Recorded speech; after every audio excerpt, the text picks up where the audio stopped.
Hey guys, it's Hunter Henry of the LA Chargers. Welcome to the capsON podcast. I hope you guys enjoy and thanks for listening.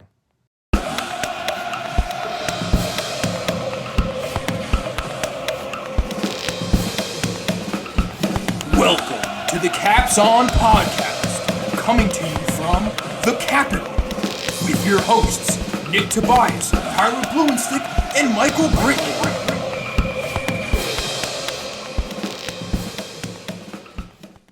We are back with the third episode of the capsON podcast. It is week 14 of the NFL regular season. We're closing in on the end and the start of the playoffs. A lot of weird games this week, I would say. I don't know, just not really that many great games with playoff implications and whatnot. But we're going to kick it off here. We're going to try to go a little bit rapid fire. We're releasing this podcast later in the week. I caught the flu over the weekend, last weekend, into the beginning of the week, so we weren't able to record on time the way we wanted to. So we're going to go quick. That way you guys can listen to it and get your bets in before the game started at 1 o'clock on Sunday. Jordan played an entire game with the flu. I don't see what the excuse is here. He doesn't. Jordan didn't need his voice, and Jordan didn't care, and was a lot more important to his team than I am. So I guess you're saying you're not Jordan. no, that's exactly what I'm saying. Disappointment. Yeah. So first game of the week, probably the best 1 o'clock game. Baltimore at Buffalo. The line opened up at Baltimore minus 6.5. It's now down to Baltimore minus 6, which initially looking at it, that's the line movement that we want in this matchup because, Baltimore seems to be the team that's probably going to take most of the money in my opinion, but I don't know. We'll see how Buffalo turns out this week. They've been hot. They're 9-3. Same thing with Baltimore, 10-2.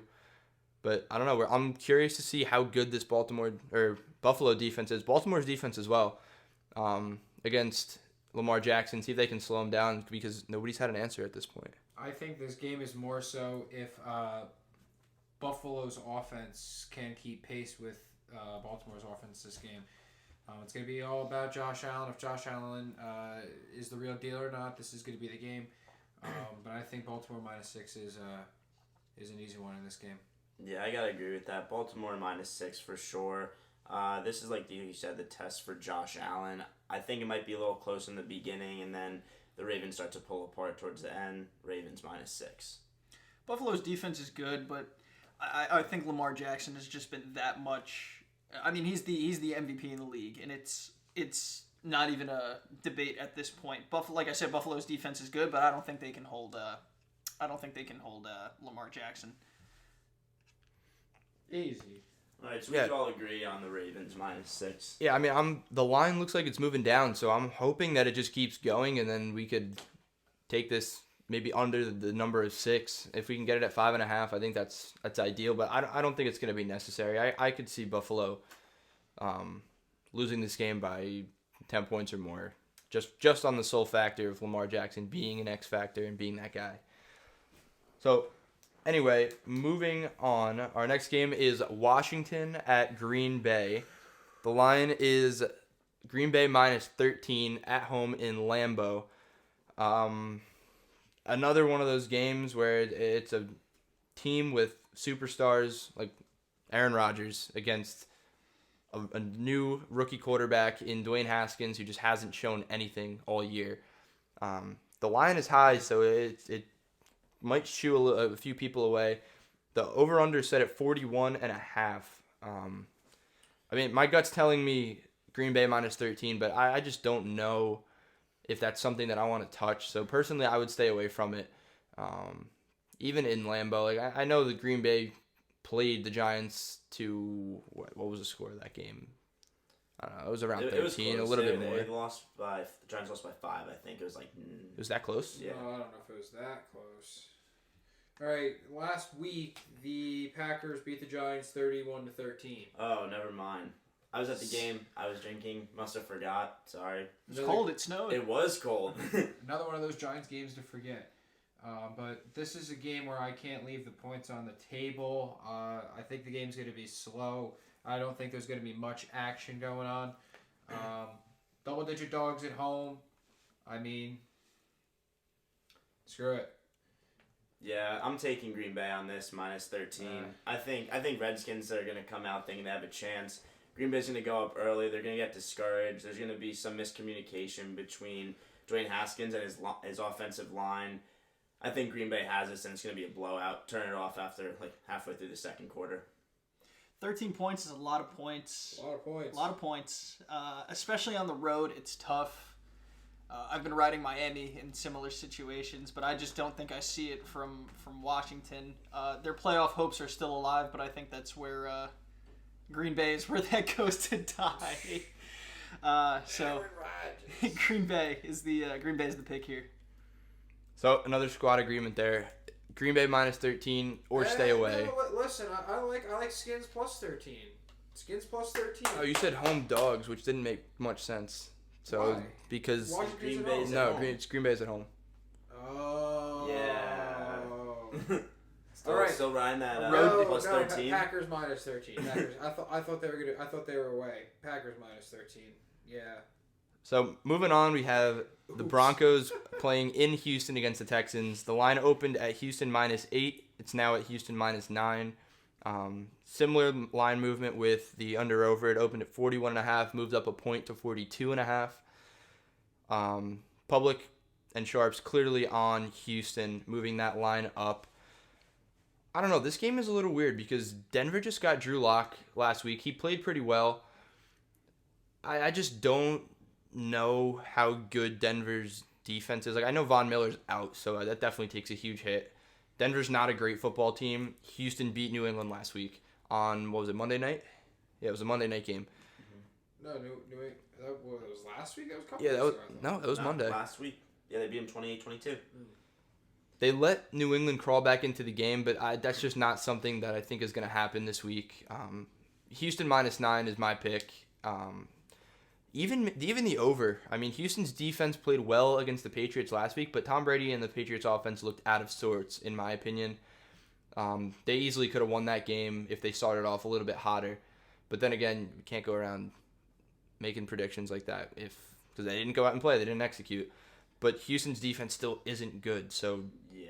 I don't know. This game could go over. It's a low total, so I could see that. That's But why I think it's a bit of a trap game. I think it's going to be a lot closer than many people think. I don't know. I don't think Denver wins this game, but I think Denver can keep it close most of the game. Houston has those games where they kind of have a nice brain fart. They don't play well. They don't have to win this week. They have to win next week or whenever they play the Titans, whenever that is. So I think this is a game where it's a little bit of a trap. I don't know if they lose, but I think it's close. So I'll take Denver plus 9. See, I agree. It's going to be close. The Houston minus 9 is what worries me a little bit. That's why I'm going to stick with the over here, 42.5. Like we said before, both defenses aren't really that great. And the fact that Deshaun Watson and the Texans were able to put up 28 points against the Pats defense, I think that they're really going to put up numbers against Denver. And Denver's going to strike back, and that over 42.5 is going to be beaten by a good bit. I like the Broncos in this spot here. I know it's on the road, but the Broncos are 4-1 in their last 5 against the spread, 7-5 on the season. Their defense is not great, but they're limiting. They're doing a job here. For the most part, they've held. I mean, in the last game that they played, they held the Chargers to 20 points. They held the Bills to 20 points. Vikings to 27, Cleveland to 19, and the Colts to 15, and that's just the last 5 games. I think the defense could get it done. I think Deshaun Watson is a bit of a different quarterback than the dudes that are on, the previous 5 teams I mentioned. But 9.5 or 9, whatever you can get it at, is a pretty good line. I think it's a little bit closer than that. If not, I think we're looking for a little bit of a backdoor cover here. So I'm taking Drew Lock in Denver. all right, so not much agreement there on our part. I mean, we got the over, we got Denver plus 9, I guess. But everyone's staying away from.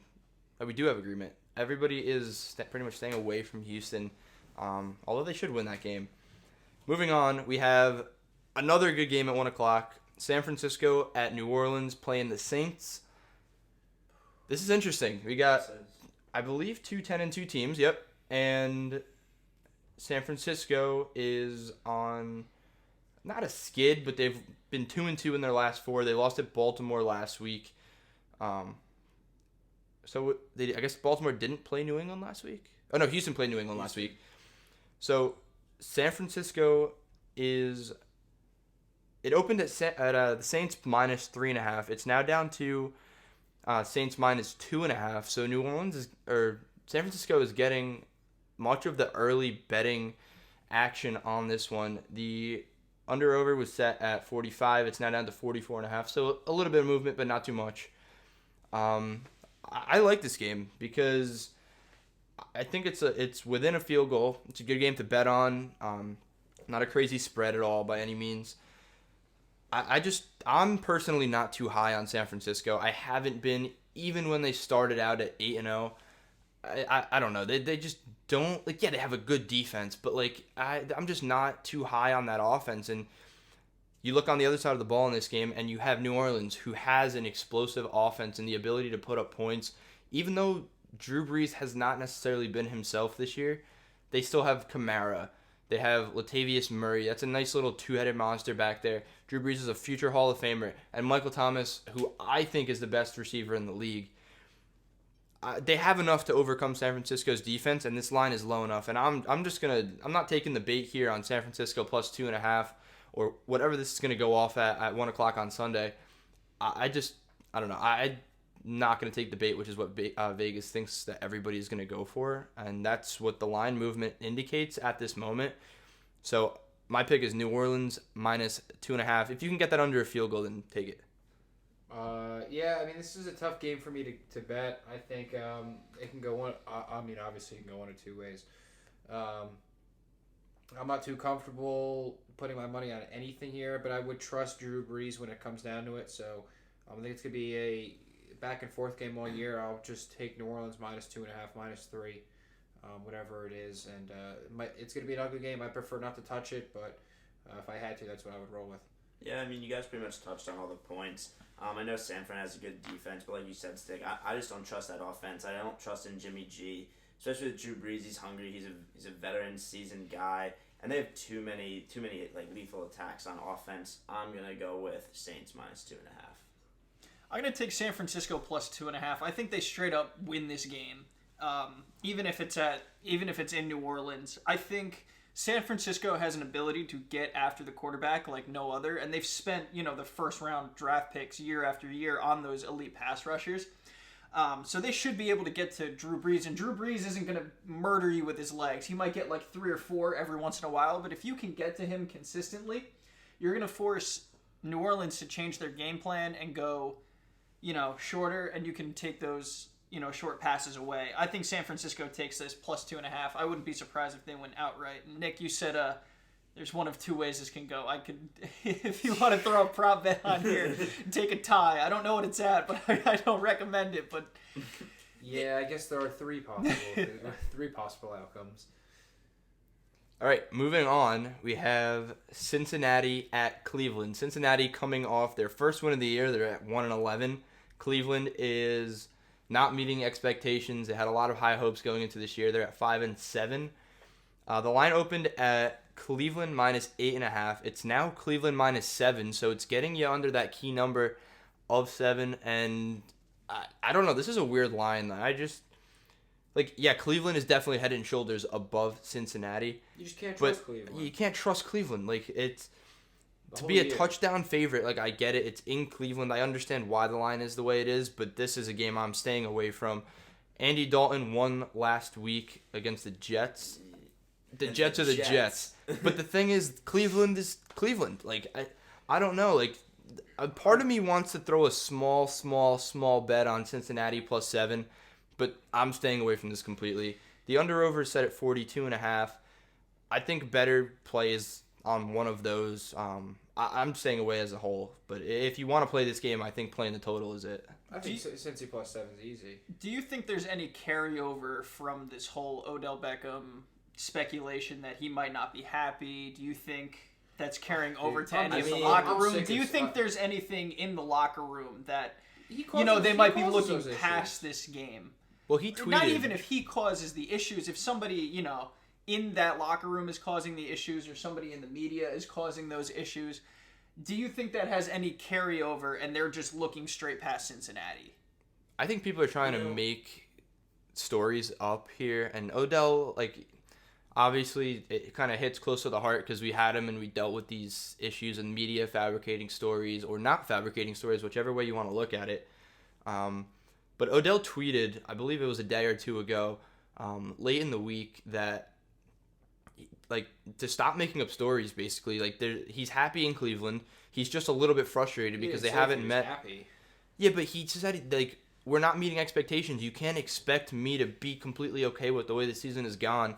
And basically ended the tweet saying next story. Like basically like come on, keep fishing. Like you're just reaching for straws at this point. Like, you can be frustrated and there's no issues on the team. Like they're probably all in the same boat, like trying to get better, and just things aren't clicking right now. But I'm gonna kind of disagree with you guys. I think Cleveland is actually gonna blow the Bengals out here. Yeah, they beat the Jets, like Andy Dalton's in, but I think it's a crash and burn for them, and they lose out the rest of the season. I'm gonna take the Browns at -7. I just think this is the nail in the coffin for the Browns this year and the way they've played. They played poorly all year, like you were saying. They've been underperforming all year, and I think this is the game that really makes them look like crap. They might come out winning this game, but I think it's going to be back and forth, and they're going to be going back and forth with Andy Dalton. Andy Dalton was leading the league in yards earlier in the year. He was throwing the ball. Tyler Boyd. He's got John Ross back. So, and their defense is playing decent. B.W. Webb back there holding down the fort. I like Cincinnati +7 there. All right. Moving on, we have the Panthers with a new head coach. No, not a new head coach. We got an interim head coach over there playing at Atlanta in the Benz indoor stadium. The line opened at Atlanta -2. It's now bet up to Atlanta -3.5. Under over set at 48.5. Now down to 47.5. I think the play here is on the over. I don't want to touch this game. I know I'm going to get some differing opinions going over here, and some people taking the total based on previous conversation, but yeah, I think the over is the play here. I mean, these are two offenses that can score points. Atlanta can be explosive. They showed it the last couple of weeks. They're not a great football team. I don't think they are by any means.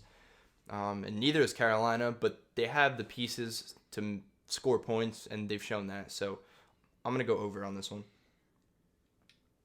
Go ahead. No, go ahead. All right. Go ahead. So I'm gonna take the Falcons on this one. At -3.5. I think it's going to be close. I think it might come down to like a last touchdown kind of situation or like, a back and forth game. The Falcons are 3-9 against the spread, but 3 of those wins are coming in the last 5. They're not putting it together necessarily, but they're playing better. They're at home in this one, and they're going against a new coach. I don't see a way that the Falcons lose that, even if they are going against former Super Bowl defensive coordinator Perry Fewell. Oh my god. Yeah, I mean, honestly, I was on like the Panthers train a little bit here, but honestly, I can't continue to back that. I'm gonna stay away from the spread. I'm gonna agree with you, Stick. I'm gonna hit the over. I think this is gonna be a high scoring game, just back to back to back. I think one person to watch in this game, which I know is watched all the time, but Julio Jones, he hasn't caught a touchdown pass since week 3. It's week 14, so he's due. He's coming off an injury. I know he's injured, but he might be fresh. Got some rest.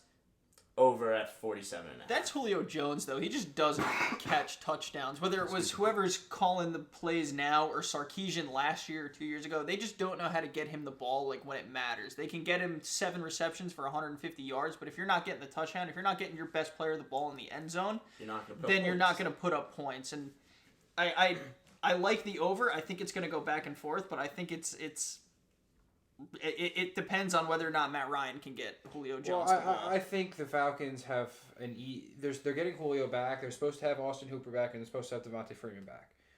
Matt Ryan has all of his weapons now. He's got Calvin Ridley too, and I think if they have their offense is ready to go, fully healthy, fully loaded, ready to go. I don't think there's any way they lose this game. They're at home. it's always it's a division game, so you never really know how it can go. What we got, 2.5 or 3.5? 3.5. Yeah, Kyle Allen has also lost 5 of his past 6 starts. So He started hot, now he's struggling. Yeah. Now I it's feel, like this I is feel Kyle more Allen. comfortable Honeymoon with stage is 2.5. over. If I could buy it down to 2.5, I might be a little bit more comfortable because I do think it's going to be a field goal game. When it comes down to it, I'll do. If I could buy down to 2.5, I would, but I'll take 3.5 here, Falcons. All right. Moving on, we have the Detroit Lions at the Vikings in Minnesota. The line is set at 13. It hasn't changed since what it was set at originally. The total opened at 42.5. It's now 43.5.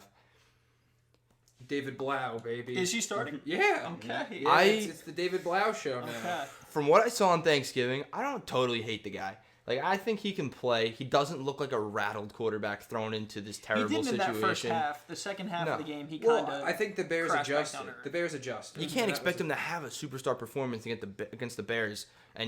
But I don't know. Like, But you're expecting him to have a superstar performance against the Vikings. no, but what I lost by 1 touchdown to the Seahawks. Like The Vikings defense isn't what it used to be, though.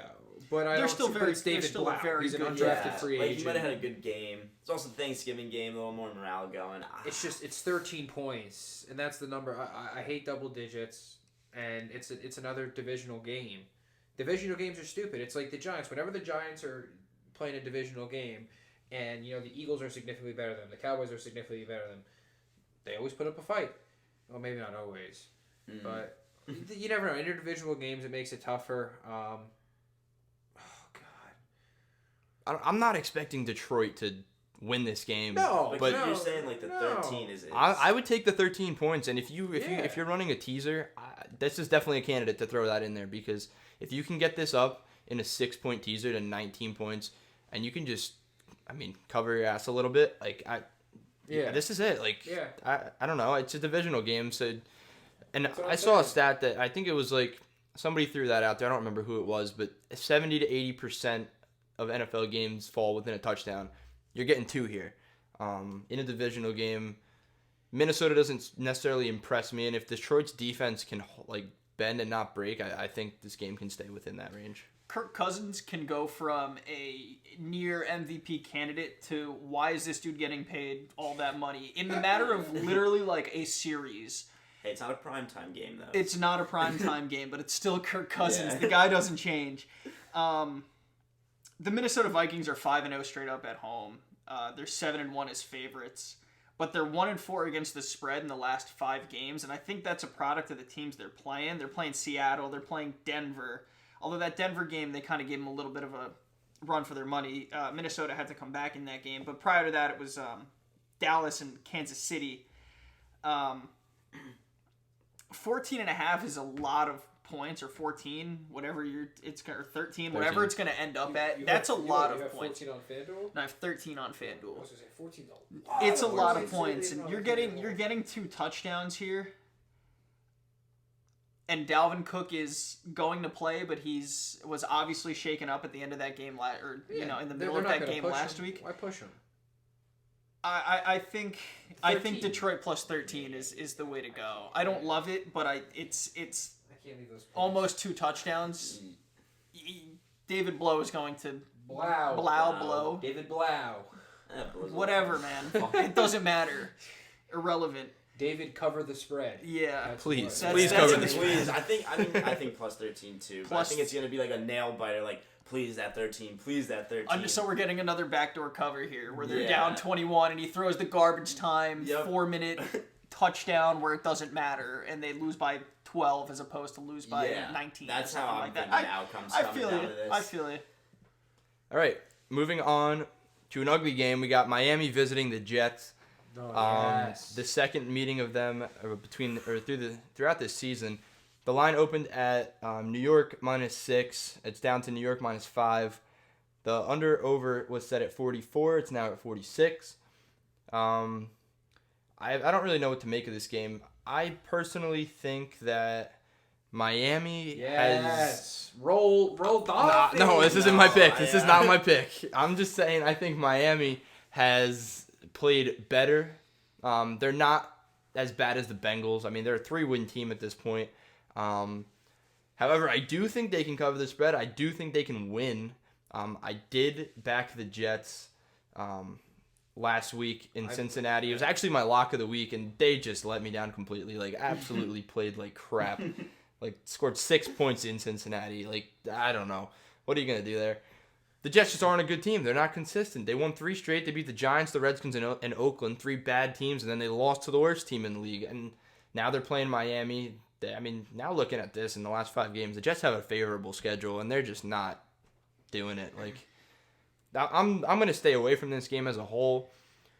But if I had to take a pick, I would take the points with Miami just because you got 2 bad teams and, like, yeah, I mean, that's it. 2 bad teams. You got almost a touchdown.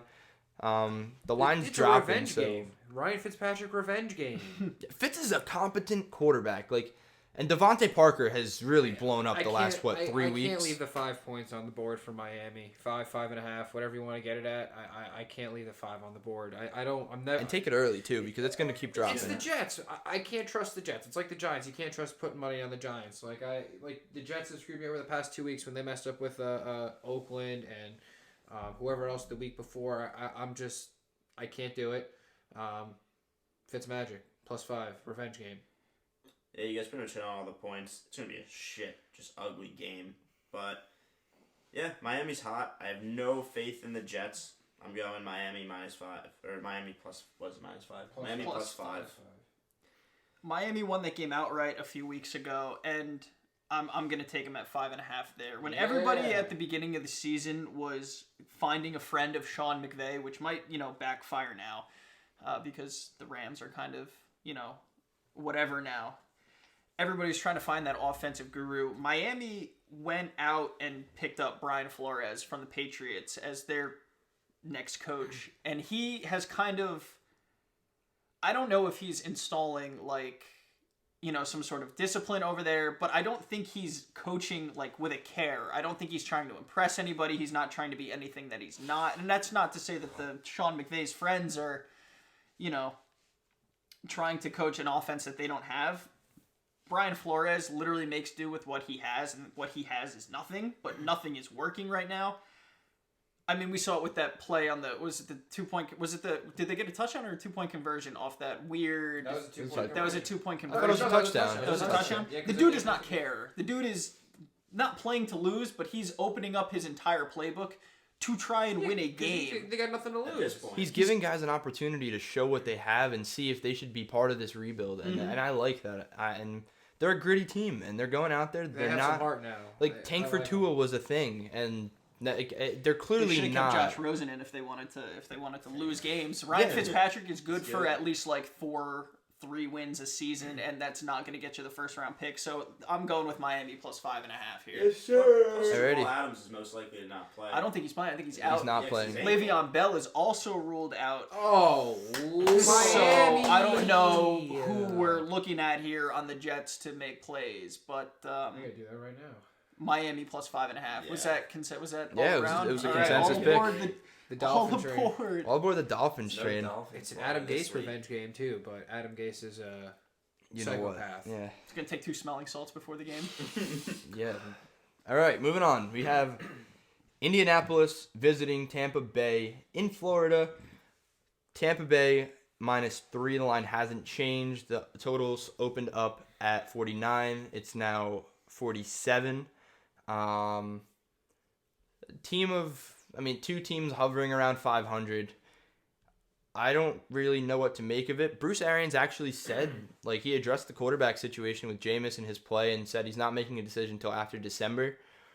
I don't hate Jameis Winston. I just think, I don't know what's up with him, but he needs glasses. Maybe he's colorblind. He throws to the wrong team fair bit, but then he also can throw for 400 yards and 4 touchdowns while throwing interceptions. They play quick, they move the ball, they have weapons. I like the way they're playing. I don't know. They're not a great team. They don't impress me, but the Colts offense has just been so stagnant without T.Y. Hilton. They cannot do much. Jacoby Brissett is just a middle-of-the-pack quarterback. He's not going to hurt you, but he's not going to help you. He does what he can. Their running backs are just It's like a three-headed committee without Marlon Mack in I'm there. going to pause you they're there because getting back. Marlon Mack is playing, He's playing this this week. week? Yeah, Yeah, it they're is getting back. return of the Mack. And the Bucks like rush defense is awful. It is, but I don't think. I think this game is going to be decided through the air. And can Jacoby Brissett keep up with Jack Doyle, Paris Campbell, Chester Rogers, and Zach Pascal? You can't keep up with a team No. that scores points through the air like that when all you can do is run the ball. And if they're going to keep running it, the clock's just going to deflate. But then again, I could also see Indianapolis getting those turnovers and then holding the ball and controlling the game. So if I'm going to stay away from this, but if Indianapolis can control the game and play at their pace and force Jameis to make mistakes like he's used to, then I think Indianapolis can come away with a cover and possibly even an outright win. Really? But I don't know. I'm staying away from this. And if you want to play it, I say play the total. Yeah, I agree with you. I think this is a live bet game. You have to see how Indianapolis comes out. Because if they can move it their way, take a lot of time off the clock, the Bucks defense is just going to wear down. And with Jameis just chucking the ball up, turnovers, not a lot of time for them to rest.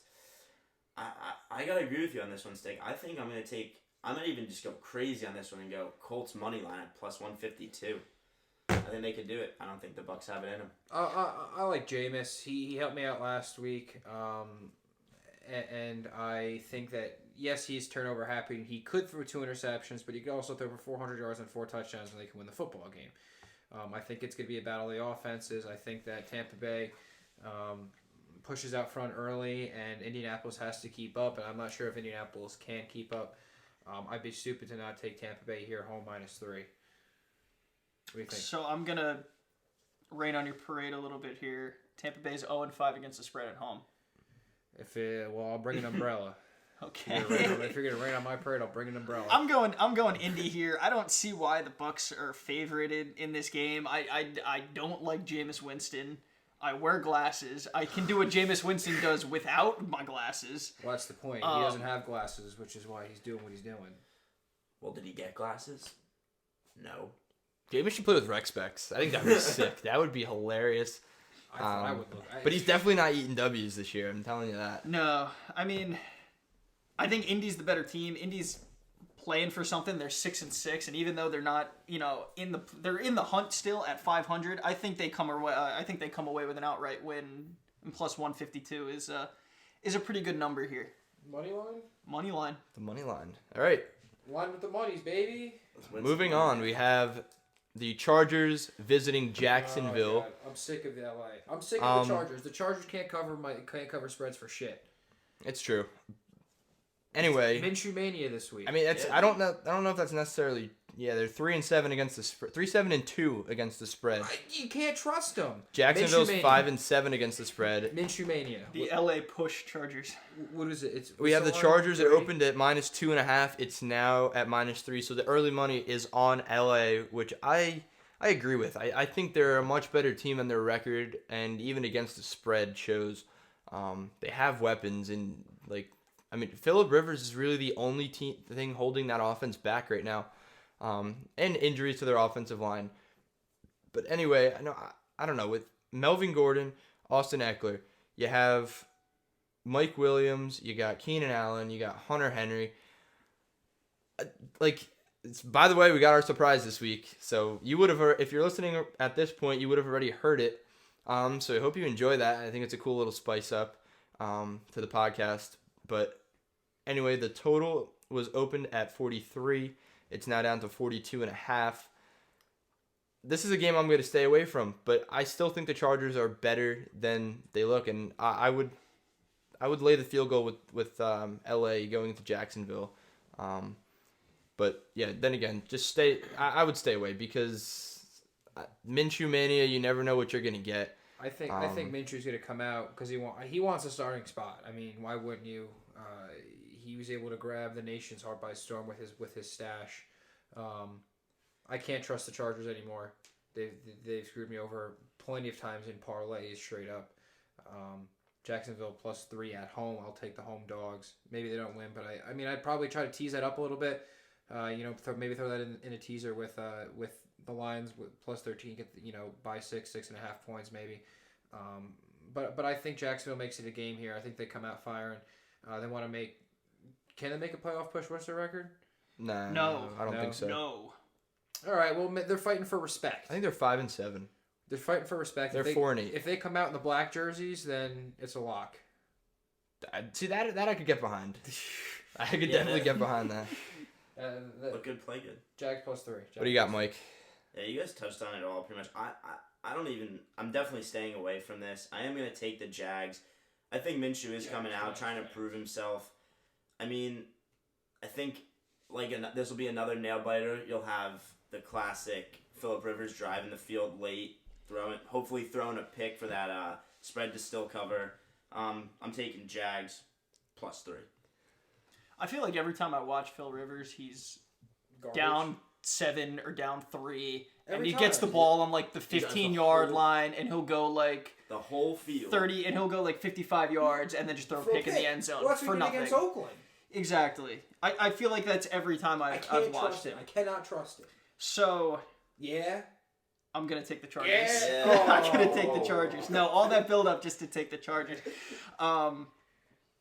Listen, I've never been a Phil Rivers apologizer. He's had like phenomenal teams throughout his entire career, and he's pretty much been the reason they can't get it done consistently. Both teams are 4-8. I don't know if the Chargers are a better 4-8 team than the Jaguars, but I'm gonna pull the blinds over my eyes and pretend they are, Jaguars. and take the. I'm taking the Chargers. It's a tough game. It's It gonna be is- tough. it It's is gonna weird. be a game where you close your eyes the whole time and Yeah. just hope something good happens. Yeah, this is a stay away game for sure. Yeah. That's the first 4:00 game of the day, by the way. Well, the only 4:00 game. Now we're moving on to 4:25. Kansas City at New England. You got a pretty good game here between the new and the old superstar quarterbacks of the league, Mahomes and Tom Brady. The line opened at New England -3, and the under/over at 49. New England's offense has been struggling. Kansas City's defense has been playing better. The play on this for me is the under. This is a high total. I could see this game ending up, I don't know, maybe. I don't know. I just don't know if Kansas City's gonna score points. Like, I know that they can, but they really they haven't been That Pats defense. they scored 40 against Oakland last week, but Oakland's not New England. And I mean, I trusted Tom Brady last week. I don't feel comfortable with their offense. I just don't. I've watched it, and it's just it's tough to watch. He doesn't have the receiving core that he used to have.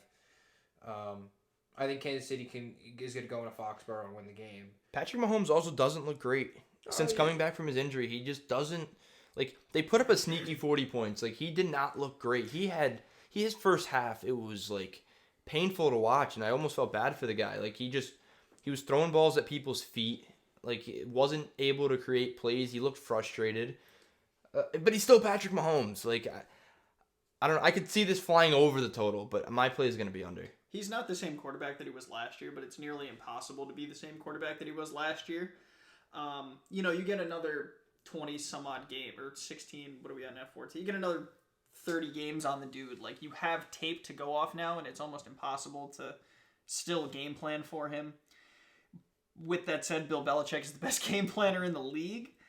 I think the Pats had their one embarrassment already with the Ravens game, and then they had another embarrassment with the Houston game. I think they're going to bounce back, and I think they're going to dominate. I would take the New England Patriots -3 and not even worry about I it. think The under- thing I is- I like the under. Totally. The under is a good play here. I think it's going to be a slow game. See, I think the under is the play, but going off of your 2 points about their embarrassment games, all right, so you look at the two quarterbacks manning the teams they lost to, Lamar Jackson and Deshaun Watson.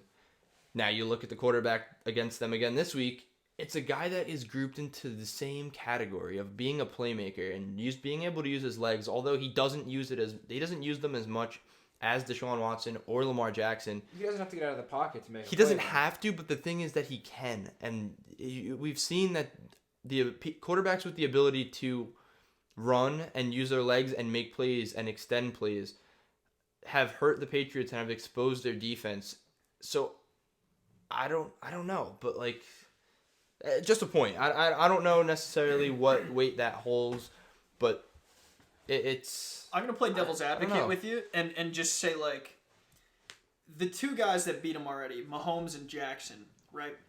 Watson are and beating. Jackson. But what did I say? Mahomes. Mahomes. Okay, so Jackson and Watson are beating you almost exclusively with their legs in a primary, or their ability to beat you with their legs in a primary sense. And then you're, also worried about their arm. I think you're worried more about Mahomes' arm than you are about his legs. Without a doubt, I agree. And you're going against two dudes in Jackson and Watson, where you exclusively, I think, game planned for, like an option kind of like run game. And if the Chiefs are doing the same thing here, obviously Mahomes is slower. He's not as, talented with his legs than the other two guys. They have a rushing touchdown last week.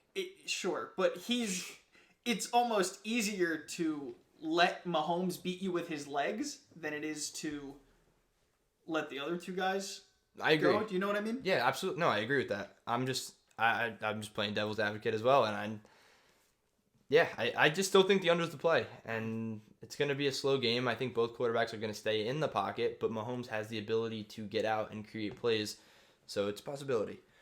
I agree with you, man, or at least what you said earlier. Like, the Pats have been embarrassed twice, and they're not going to let that happen again. You even saw that clip come out of Brady just reaming into his wide receivers on the sideline. Belichick also is not going to take another loss, especially not to Andy Reid. I was originally thinking the under, but I think the Pats are going to come just smack him in the mouth. They're going to win by at least a touchdown. I'm taking Pats -3, and they're at home, going into Foxborough. 5-0 straight up at home. I know the Chiefs are like 5-1, I think, against spread on the road, or just record on the road is 5-1, but I still think Pats are coming out victorious on this. And even with the Chiefs going off that large win, 40-9, they might come into this a little more lackadaisical than they should, and that's like another thing that scares me. So I'm gonna go Pats minus. Nice SAT word. Thank you. Alrighty, moving on. We got Pittsburgh visiting Arizona. The line is Pittsburgh -1.5. The total is 43.5. I'm on the Ducky Hodges train. Quack, quack. And more so on the Mike Tomlin train. That guy has made something out of nothing. Don't have Big Ben. What he's done in Pittsburgh in his tenure there is ridiculous. It's insane. And this year is just the icing on the cake. He's a Hall of Fame coach. No, they're not going anywhere really this year. Like, they're 7-5. They have a shot at the playoffs. But, I mean, they're not going to win the division. They got to get in by wild card. And I don't know. Like, it's just something weird. Like, their defense has stepped up. People have made plays. Even, like, James Conner's been out. Like, they don't have Big Ben. They don't have Antonio Brown anymore. They don't have Juju either. They don't have Juju right now. He's been hurt. I believe he's playing, though. No, neither of them are playing. Him and Connor are both out. Conner's definitely out. Mm-hmm. I mean, okay. They're both out. I mean, Juju's definitely out. Yeah, they're Yeah. both out. But the point being, this is a team that's made something out of nothing. It's not like they're being smacked in the mouth with this random team, bunch of injuries one week, nobody the next week. They've been playing with these guys. Like, Jalen Samuels and Benny Snell have been carrying the load on the ground. James Washington and Deontay Johnson have been playing well at receiver and just giving them a chance. And Mike Tomlin's game plan has also gave them just a chance to win. And they're going up against a team that just isn't great. Like, another middle-of-the-pack team. I think they're better than their record indicates. I think Arizona is better than a 3-8 team. Maybe not on defense, but they have the ability to make plays. And I don't know. I think Pittsburgh just goes into Arizona and covers the spread. It's low enough for me to take and just 1.5. I think I'm gonna ride it. 1.5 is good.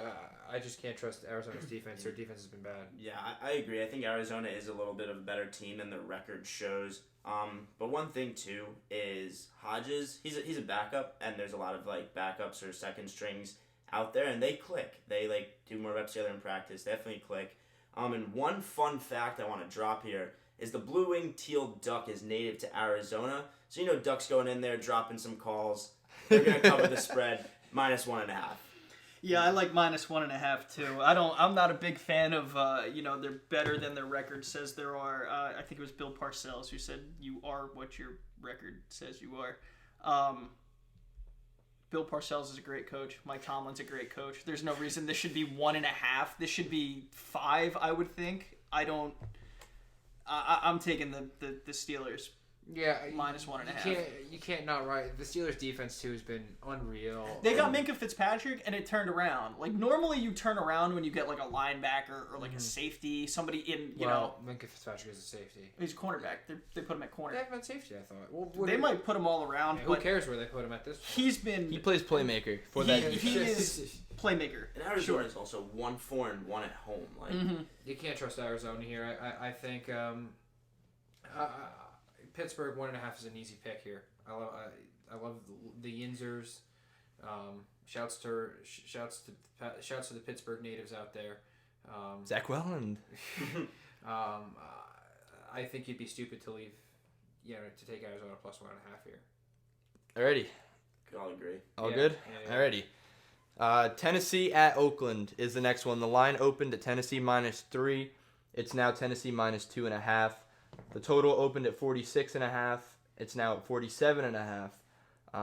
So the over is getting smashed, and Oakland is getting early money, moving Tennessee down to 2.5. I don't agree with the opening action on this one. I think Tennessee has turned it around since benching Marcus Mariota. I think Ryan Tannehill is playing for something. He's trying to prove something, and their run game is working. Like Derrick Henry has been playing very well. Their defense has stepped up. Like, they're not like scoring an ungodly amount of points. The last 2 weeks they've led up 17 to Indianapolis and 20 to Jacksonville, and they've put up 42 against Jacksonville and 31 against Indianapolis.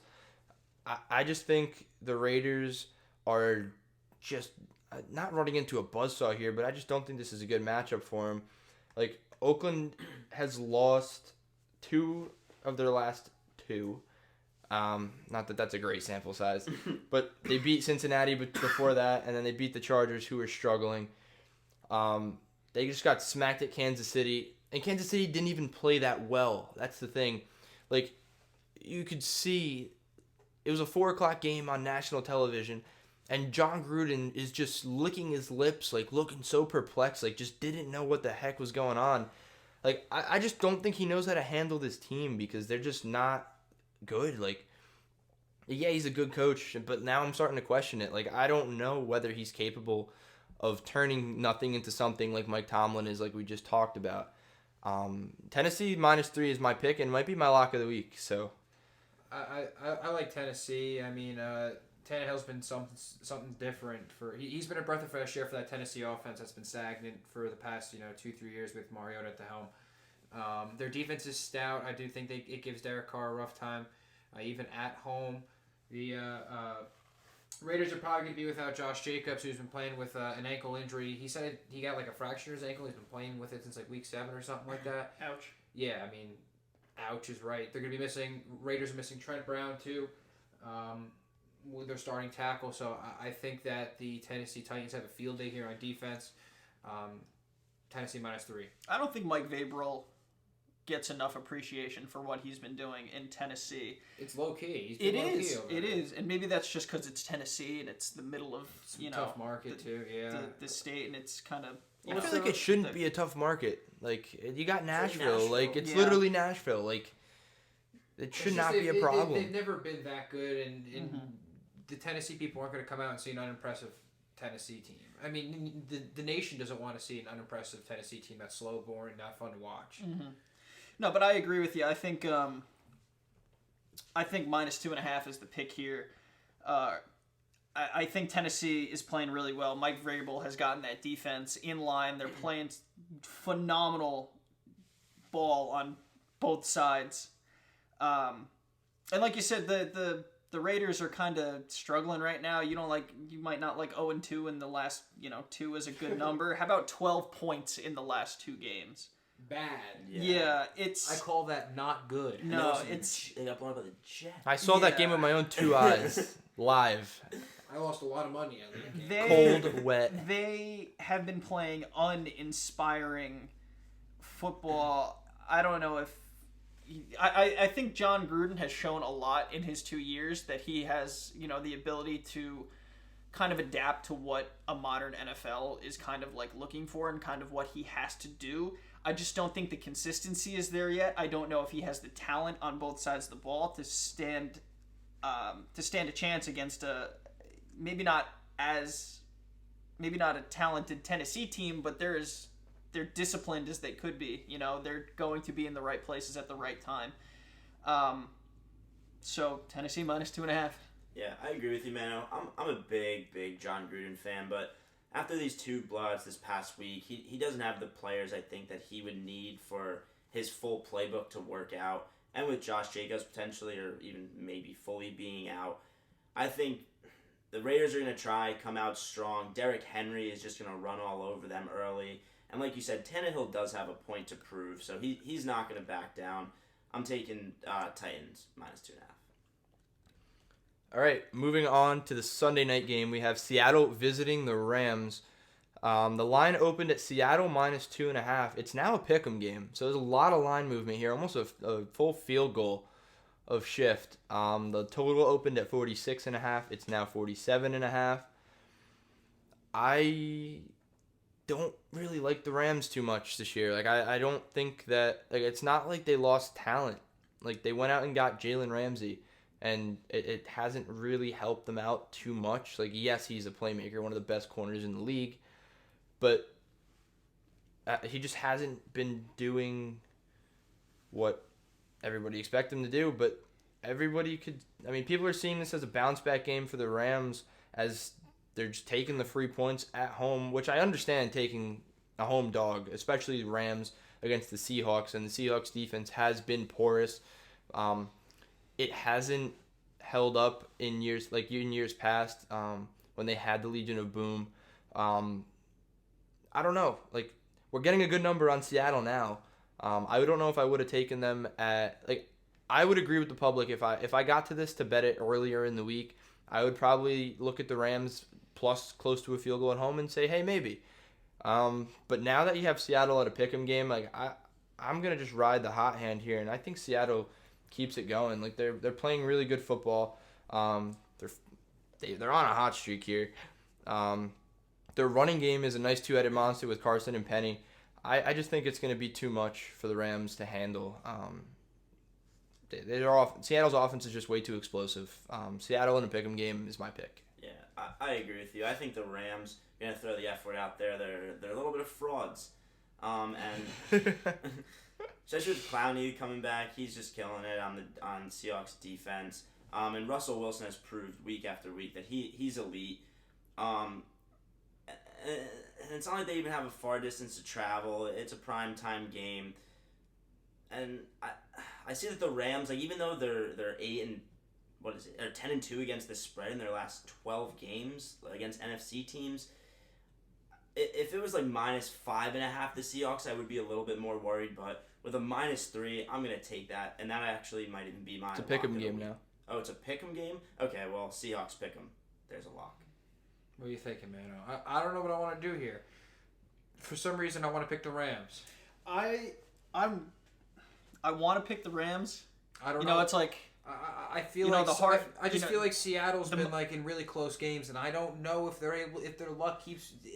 I don't know. The mind says L.A., but the heart says Seattle. That's true. That's what I mean? I'm at. I'm looking at L.A. and I know the talent that they have on specifically the offensive side of the ball. The defense is good, and it's good enough to hold up. But I don't know if they can hold up with Russell Wilson. You know what I mean? If Lamar Jackson didn't exist, he's the MVP. So I struggle. I really do. It's LA at home, and that's why I struggle. Jared Goff at home is different than Jared Goff on the road. Now Seattle's defense isn't what it used to be. They're not the Legion of Boom anymore. They're a decent defense. Jared Goff can throw for 400 yards. Cooper Kupp can pop off. They have Todd Gurley on the offensive side. So the Rams put up 34 last week against the Cardinals, but prior to that, it was 6 against the Ravens, 7 against the Bears, 17 against 12 against the Steelers. I don't know. The thing is, the Seattle does not have a good defense, but they're a well-coached team, and that holds weight in this matchup, I think. You know, the Rams' offensive line too is also what makes me nervous. With Seattle's got Jadeveon Clowney. If they get Ziggy Ansah back too, that's why I get nervous. You know, throw some blitz packages in there. I don't know if that offensive line is going to pick it up, and Jared Goff can't move around the pocket. I don't know.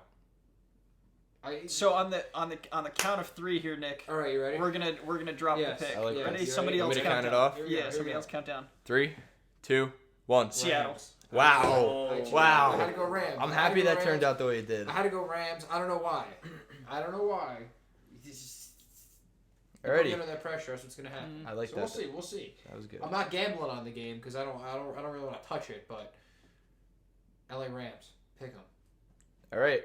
Moving on to the best game, and thank God this game is Monday night. I don't understand why this game is Monday night. They should just flex something else into the spot, which I mean, obviously Best it's not game possible. this might be a good game. It could be a good NFC game, but matchup. it's just not. It's a 2-10 Giants team playing in Philadelphia With Eli. Listen, with yes, Eli know. Manning. It is With not just- Eli it is not Manning. just any 2-10 Giants team. It's not. And I said it before we started recording this podcast. There is some higher power. I don't know the football gods, who it is, what it is, but somebody elevates guys like Eli Manning in this spot and just gives them this ungodly skill set to just go out there and play out of their mind. The Giants haven't won in Philly in like 2,000 days or something like They that. haven't. I think they're So what you're saying is the time's now. nine. Time is now. Are they Wise is 9? back. They're 9-10 or It's Philly the is Eli- 9. I can't get this out. Philly has won 8 or 9 out of the last 10 matchups with the Giants. So we haven't really Listen, necessarily had their number. If it's Elijah Manning's farewell tour, he's ended with a W against Philly. And he's going into Philly. He's going 116 and into 116 on his career. All the talk is up there, like, oh, if he ends his career under 500, is he not a Hall of Famer, or does that taint You know his? you know what adds to that too? What? So all time, the Giants and Eagles all-time record is tied to. I think it's like 90, 90, and 2 or something like that. Oh. So whoever wins this game is I'm telling Also you right 4-6 now. against the spread in the past 10 games. it's Lot of ties here. it's a storybook game. With that said, it's Philly 9.5. Oh, I can't. The go- Giants yeah. aren't good. I know Carson Wentz isn't, what everybody wants Carson Wentz to be. That one Super Bowl year where he didn't even play in the Super Bowl or the playoffs or like the last 3 games or something like that. It's just uninspiring football from both teams, but the Eagles are going to play slightly less uninspiring football. I can't I go. don't agree. I could can't- not. I- I could not I don't know. disagree more. Elijah's done Honestly. nothing but bless our childhood with 2 Super Bowl rings. He's as much as I hate him and what he does. He's the quarterback we know. Grew up with He's him. my guy. If there's a game that I ride with him, it's either this one or when they play Washington next week or the week after. I'm gonna go Giants plus 9.5. I'm gonna hate every second of it. Yeah, I'm probably not gonna. I'm gonna have to close my eyes half of the game, but Giants 9.5. Roll Honestly, G-Man. I'm Roll not G-Man. recommending this, but I personally will be throwing a small amount on Giants money line. I think I agree Eli, also. I think Eli does come in. I also don't have any faith in Carson Wentz seeing his past performances. I think Eli comes in, he does his little one-hit wonder of the season, goes out on top. If he keeps playing the rest of the season, I don't know if he keeps up that trend, but going into Philly, Monday night game, prime time, NFC East matchup, awful division, Giants plus 9.5. yes, sir. Roll G-Man, baby. The Giants are winning this game. Yes. Giants plus 330 on the money line. That is unbelievable value against a team that's bad. You got a 2-time Super Bowl MVP quarterback back, fresh, hasn't played since week 3, week 2. I think Daniel Jones' start was week 3. His first start was week 3. I don't know. Giants money line plus 330. It's worth the shot. If you're gonna play like a lottery parlay with a bunch of dogs and throw them in there, I don't think it's a bad pick. Or if you like, I don't know, but a safer pick is Giants plus 9.5. Bump that thing up to 10. Yeah, call it a day. I mean, that's it for me. Like, I really have this odd gut feeling that the Giants are going to go in there and win. I don't know what it is. Like, they have weapons on offense. Like, Sterling New York, Shepard. baby. New Sterling York. Shepard is finally back. Golden Tate cleared concussion protocol. He's playing. Evan Ingram, though, I don't think Evan Ingram's going to play. So the Evan entire Ingram he's hasn't not, he's played out. in weeks, but Evan Ingram is out. That entire Giants wide receiver core is one touchdown, like head-butt celebration away from all being concussed. So, Roll Giants. Let's hope they get through the game. fine by me. are we doing locks of the week? Yeah, let's go All through right, locks of the week. I'll start off here. My lock of the week is Pittsburgh -1.5 on the road in Arizona. There is no reason, none, that Pittsburgh should be 1.5 point favorites in this game. They're a good team when Devlin Hodges takes the ball. I would understand it if Mason Rudolph was taking the ball because he's not good, but Devlin Hodges is at least serviceable enough to get you points on the board, even with, the whoever's catching the ball for them, not Juju Smith, not James Conner, whoever. And I just don't think Arizona's defense is particularly that good, letting up 34 points to the Rams, 36 points to the Niners, 30 to the I can't read that logo. I just had a stroke. 30 to the Buccaneers, and then another 28 to the Niners. I just don't see it. 0-5 in their last 5. I don't know why Vegas is up on the Cardinals this week. So yeah, the Lurs. The Lurs. All right, my lock of the week is going to be Cleveland -7. I know Cincinnati's coming off a win against the Jets. I don't care. One win, they haven't looked great. I get Andy Dalton's in. I think with all the issues going on in Cleveland, especially this stuff where they're frustrated, all that, I think they're ready. They're gonna Cincinnati's gonna come in to Cleveland and just get stomped. So Cleveland -7, that's a lock. I'm going to go with a double or nothing. 2 locks of the week. Baltimore -6, Tennessee -3, 2 road favorites. I just don't think these lines are accurate. I think that Baltimore is a hell of a lot better of a team than Buffalo. Baltimore is 10-2, Buffalo's 9-3, but Baltimore is just a much better team. And I mean, I'm gonna ride the hot streak of the Titans. So those are my 2 locks of the week. And then I will end this with a my lock of the week. I know what this is gonna be. You cheeky little guy. I'm going with Miami Dolphins +5. Ooh, that's not what I expected. What were you thinking? I thought you were gonna pick the Giants. I was close. Yeah. I was close to picking the Giants. But if I pick the Giants, then they're not going to win. And then I'd rather pick the Dolphins. I think Dolphins +5, +5.5, whatever you can grab it at. I don't trust the Jets at all. I don't trust Adam Gase. If there's no Jamal Adams, there's no Le'Veon Bell, I think that it's going to be a shootout. Someone's going to lose on a field goal. And Dolphins +5, +5.5. All right. So those are our locks of the week. It wraps up our third episode of the capsON podcast. We actually got through this with 0 technical difficulties for the first time. Sir. So production value is on the rise.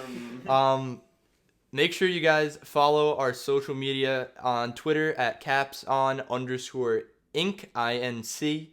On Instagram at capson.sports.